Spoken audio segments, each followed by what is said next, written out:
Hi అందరికీ నమస్కారం. చాలామంది నన్ను తరచుగా అడుగుతున్న ఒక ప్రశ్న,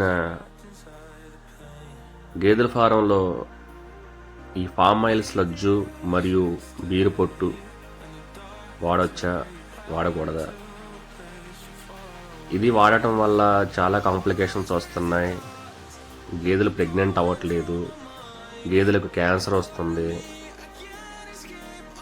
గేదెలు మరుసటి ఈతకు పనికి రావట్లేదని ఇలా చెప్పుకుంటూ పోతే చాలానే ఉన్నాయి.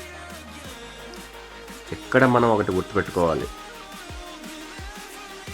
ఏంటి అంటే, ఒకటి మనం వాడే విధానం, మనం ఈ బీర్ పుట్టుని కానీ స్లడ్జుని కానీ ఏ విధంగా వాడుతున్నాం, ఎంత క్వాంటిటీలో వాడుతున్నాం అనేది ముఖ్యం.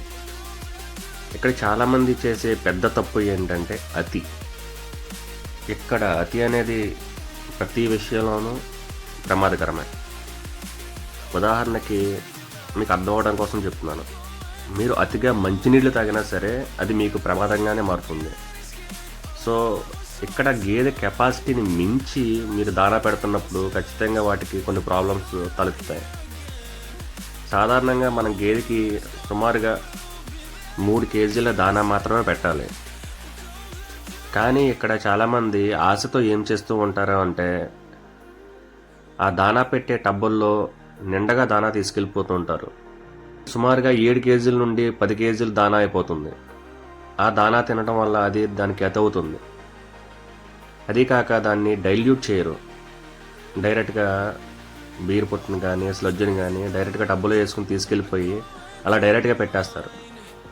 అలా పెట్టడం వల్ల దాంట్లో ఉండే కెమికల్ కంటెంట్ తగ్గదు. సో నేను నా డైరీ ఫామ్లో నేను పర్సనల్గా ఎక్స్పీరియన్స్ చేసిన కొన్ని సలహాలు మీకు అందించాలనుకుంటున్నాను. అది ఏంటి అంటే, నేను సుమారు 3 కేజీల దానాకి 7 కేజీలు వాటర్ కలిపి డైల్యూట్ చేసి మిక్స్ చేస్తాను. మరియు దానిలో ప్రతిరోజు గేదెకి వచ్చి ఒక 50 గ్రాములు ఉప్పు ఉండేలా చూసుకుంటాను. అలాగే 10 రోజులకు ఒకసారి గేదెకి 300 గ్రాముల చొప్పున బెల్లం ఉండేలా చూసుకుంటాను. మరియు వారంలో ఒకసారి సోడా ఉప్పుని ఒక 50 గ్రాములు ఇచ్చేలా చూసుకుంటాను. అలాగే గేదెకి వచ్చి మీరు పూటకి 3 కేజీలు దానా పెడితే దానిలో 2 కేజీలు మాత్రమే బీరు పొట్టు ఉండేలా చూసుకోండి. మిగిలిన 1 కేజీ మీకు సీజనల్గా ఏ దానా అందుబాటులో ఉంటుందో దాన్ని మిక్స్ చేసి పెట్టండి. నేను ఈ పద్ధతిని గత 3 సంవత్సరాలుగా అనుసరిస్తూ మంచి ఫలితాలను చూశాను. ఈ వీడియో మీకు ఉపయోగపడుతుందని ఆశిస్తూ కృతజ్ఞతలు.